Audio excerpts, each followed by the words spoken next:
وہ بھی اس لحاظ سے منتظر ہیں. ہمارے پی ڈی ایم کے جلسے جیسے کہ آپ کو پتہ ہے جاری ہے. آخری جلسہ مردان میں ہوا، اس سے پہلے یہ دوسرا مرحلہ شروع ہوا ہے. یہ ابھی ریلیز کا مرحلہ ہے. پہلے مرحلے میں بڑے جلسے ہوئے اور اب یہ دوسرا مرحلہ شروع ہے. انشاءاللہ تعالیٰ یہ بھی پائے تکمیل تک پہنچے گا.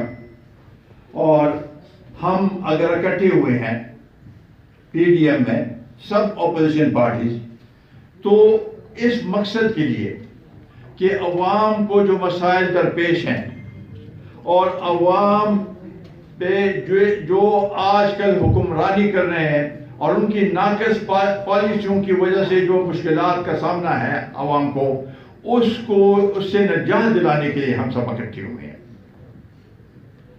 آپ کی خاطر، عوام کی خاطر ہم یہاں پر اکٹھے ہیں اور اس کے لیے جو بھی قربانی ہو ہم وہ قربانی دینے کے لیے تیار ہیں. دوسری طرف موجودہ حکومت صرف اپنی کرسی بچانے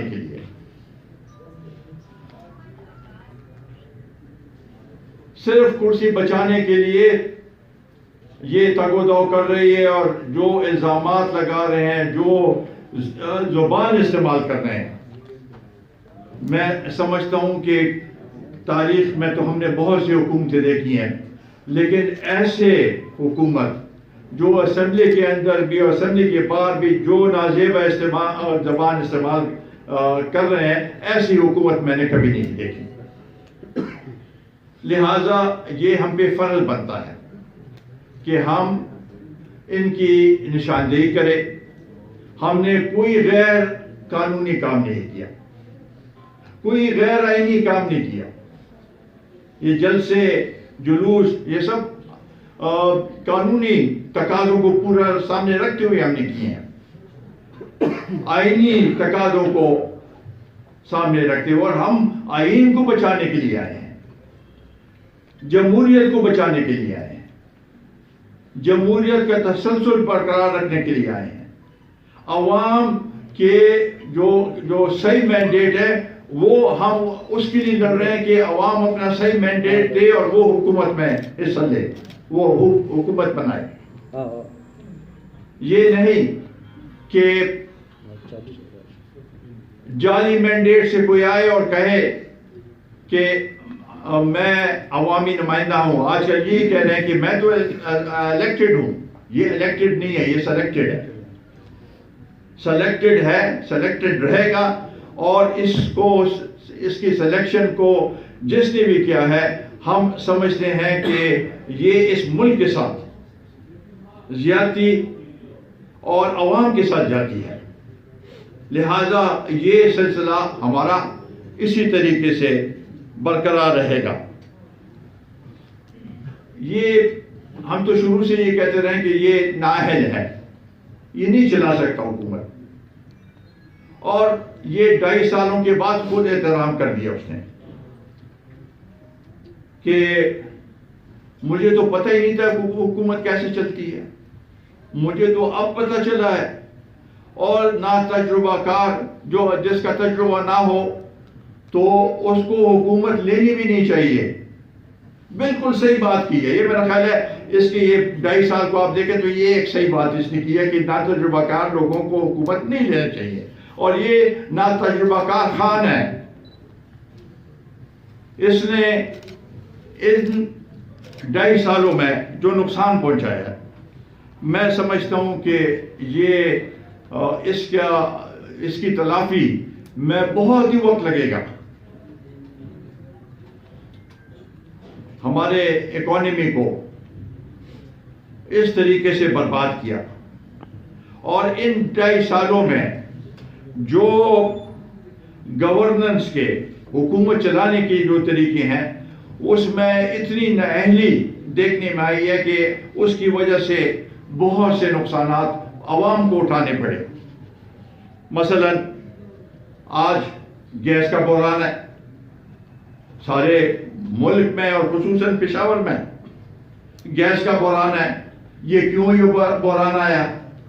بحران اس لیے آیا کہ انہوں نے ٹائم پہ ایل این جی امپورٹ نہیں کی، ٹائم پہ درآمد نہیں کی ایل این جی کو۔ آج ایل این جی جو آج ابھی انہوں نے جو خریداری کی ہے وہ پہلے اگر $3-4 کی وہ مل رہی تھی، تو ابھی 15 16 $17 میں انہوں نے خریداری کی ہے، وہ آنا ہے اس نے، جس کی وجہ سے گیس کی شارٹیج ہے اور نقصان عوام کو ہے۔ آج عوام کے چولہے بند پڑے ہیں، اگر ایل پی جی لے تو وہ اور مہنگی، تو یہ نقصان لوگوں کو ہے اور یہ ایک بڑا کرائسس ہے۔ میں سمجھتا ہوں کہ یہ ایل این جی میں جو انہوں نے غلط فیصلے کیے ہیں اس کی وجہ سے تقریباً $120 ارب کا نقصان پہنچایا ہے ملک کو۔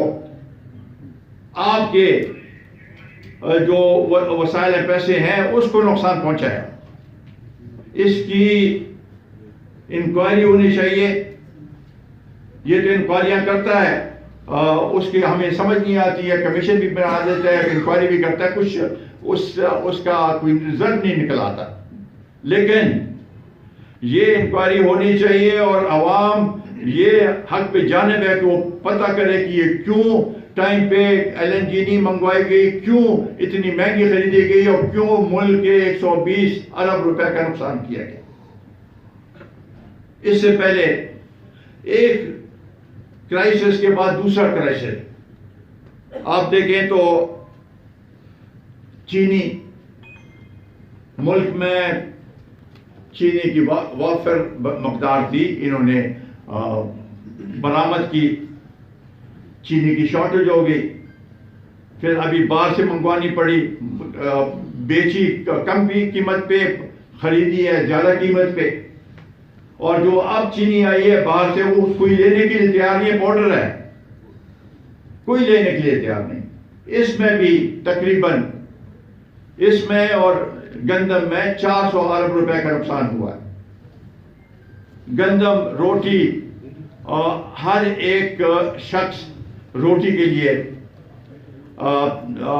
دن بدن روزگار میں اگر روزگار کرتا ہے تو بچوں کے لیے روٹی کے لیے گندم اتنی مہنگی اور ملتی بھی نہیں، تندور پہ جائیں تو روٹی کی قیمت دن بدن بڑھتی جا رہی ہے، ان بیچاروں کا بھی قصور نہیں ہے۔ تو اس لیے ان دو چیزوں سے کی وجہ سے بھی تقریباً $400 ارب کا نقصان ہوا۔ یہ اسی طریقے سے پیٹرول میں،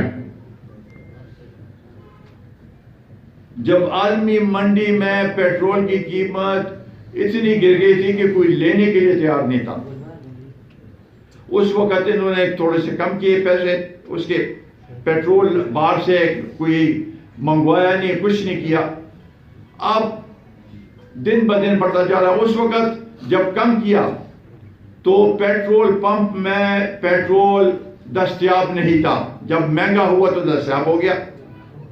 یہ بھی ایک بہت ہی بڑا ایک فراڈ ہے اس ملک کے ساتھ، اس عوام کے ساتھ۔ تو یہ سب چیزیں جب اسے دیکھیں تو اس لیے ابھی کہہ رہا ہے، اور یہ ہمارے یہ جو تحریک ہے اور اس میں جو پریشر ہے، اس لیے ابھی کہہ رہا ہے کہ میں تو نہ تجربہ کار تھا۔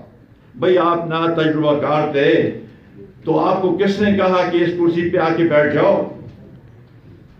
کیوں ملک کو تباہی کی طرف لے جا رہے ہو؟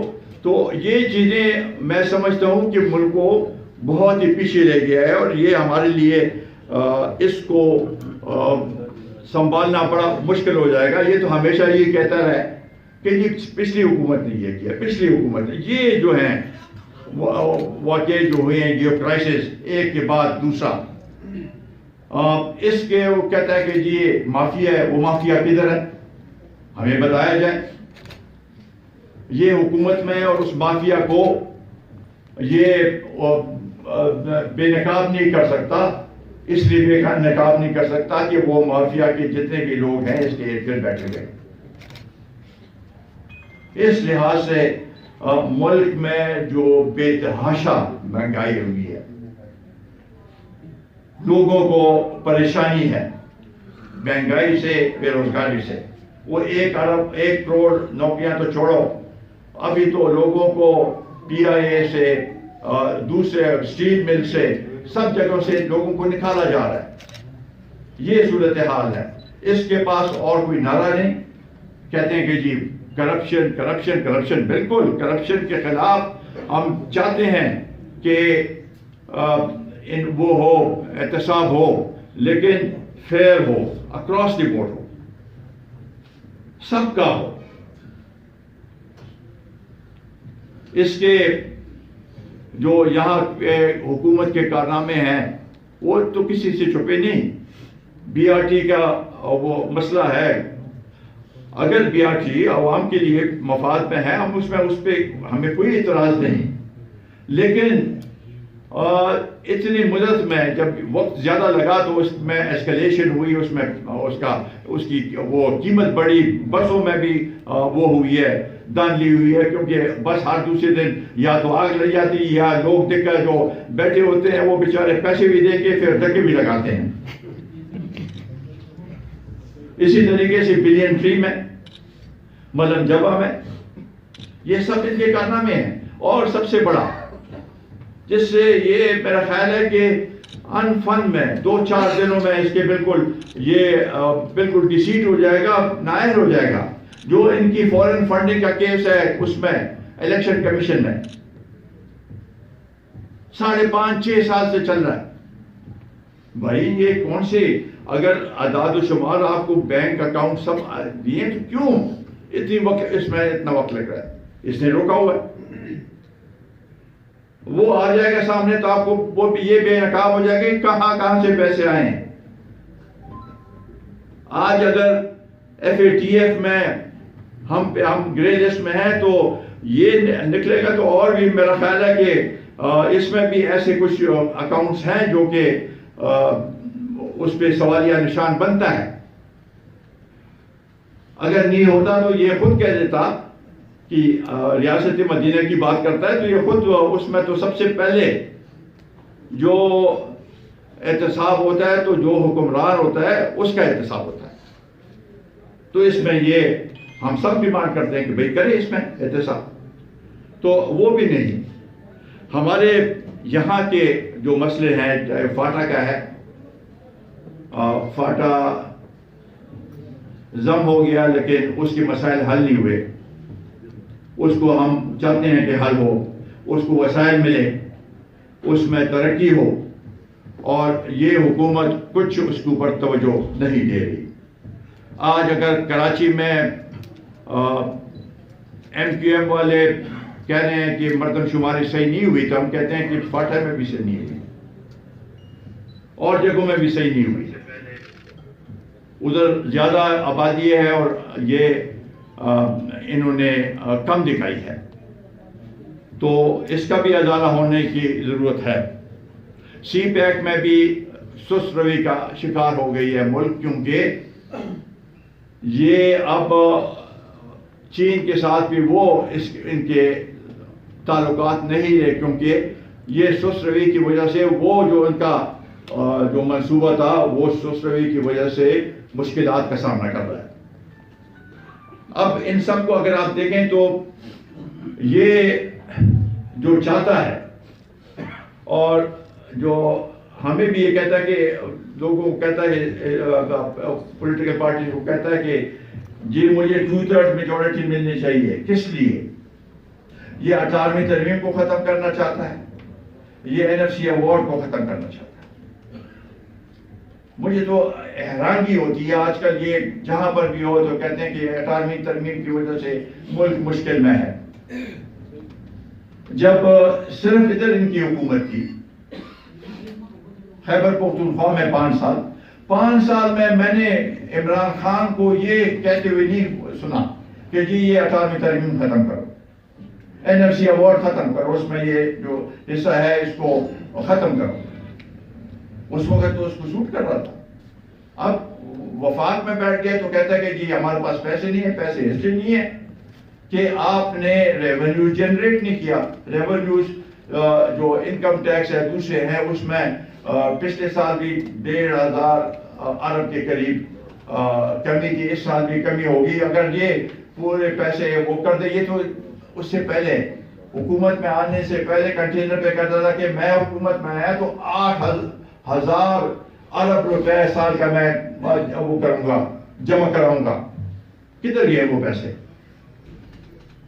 یہ کہتا تھا کہ جب میں حکومت میں آؤں گا ایماندار تو باہر سے ہمارے لوگ جو ہیں اتنے پیسے بھیجیں گے کہ بالکل کوئی ضرورت نہیں ہوگی. یہ کہتا تھا کہ 200 ارب ڈالر جو ہے یہاں سے لوگوں نے باہر بھیجے ہوئے ہیں، اور یہ خود کا پیسہ ہے، یہ کرپشن کا پیسہ ہے، میں ایک دن میں اس کو لے کے آؤں گا. کیا ہوا؟ تو ان چیزوں کو سامنے رکھتے ہوئے میرا خیال ہے کہ یہ بہت ہی پریشان کن حالت ہے. انہوں نے ایک جب یہاں پر حکومت تھی 5 سال، اس وقت شاید میڈیا کا فوکس اس صوبے پہ نہیں تھا.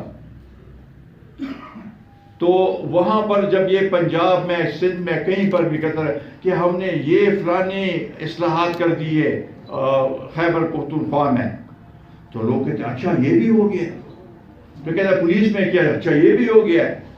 ہم نے ہیلتھ ایمرجنسی لگی، اچھا یہ بھی ہو گیا. اب آگے ان کا وہ جو ہے وہ کھل گیا ہے سامنے. ہیلتھ میں ایسی صورتحال ہے کہ یہ اتنی شرم کی بات ہے. ہمیں شرم سے آنکھیں ہمیں جھکانا چاہیے کہ خیبر ٹیچنگ ہاسپٹل میں آکسیجن کی کمی کی وجہ سے ہمارے بچے اور بڑے اس دنیا سے چل بسے ہیں کیونکہ ان کو آکسیجن نہیں ملا، آکسیجن دی نہیں. اس سے زیادہ غفلت کیا ہو سکتی ہے؟ انہوں نے بڑا اس کو لائٹلی کیا. بورڈ آف گورنر کیا ہے، جو بڑا ہے وہ بیٹھا ہوا امریکہ میں، وہاں سے چلا رہا ہے. اس کا رشتہ دار، اس کے 2 انکوائریوں میں دونوں کو ہم رد کرتے ہیں اور ہم کہتے ہیں کہ جوڈیشل انکوائری ہو تاکہ ان لوگوں کو سزا ملے جنہوں نے یہ غفلت کی ہے.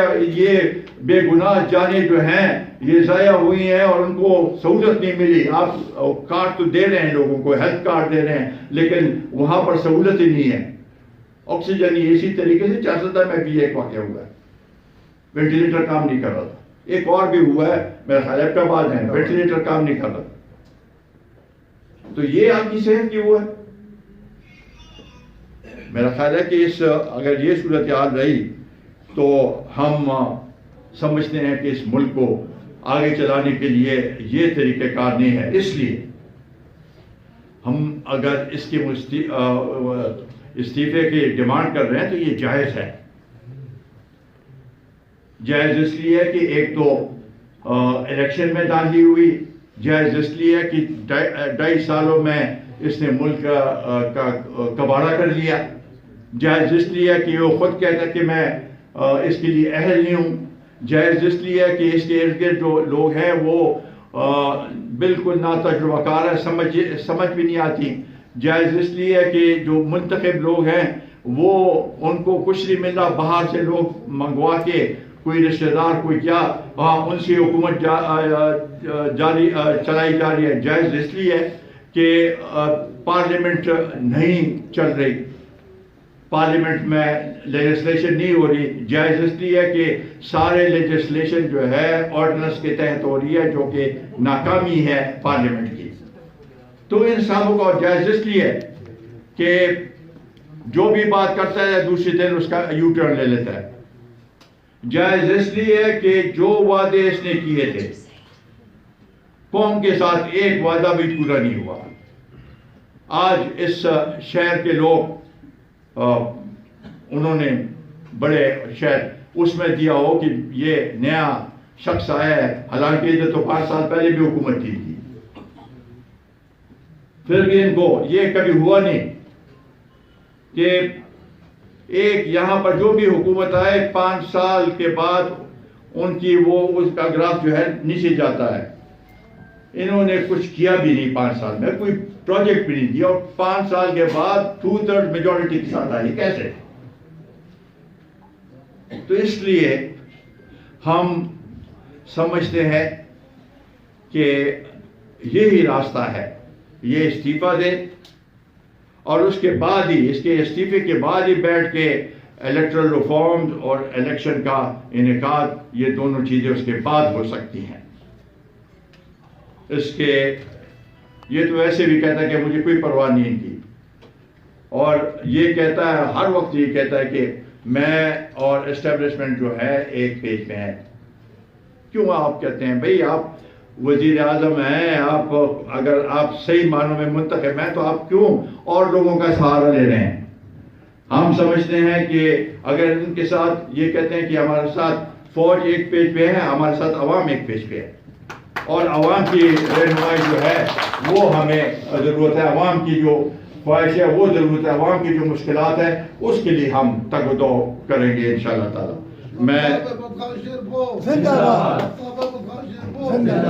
میں آخر میں ایک دفعہ پھر اپنے بھتیجے اور ان کے خاندان کے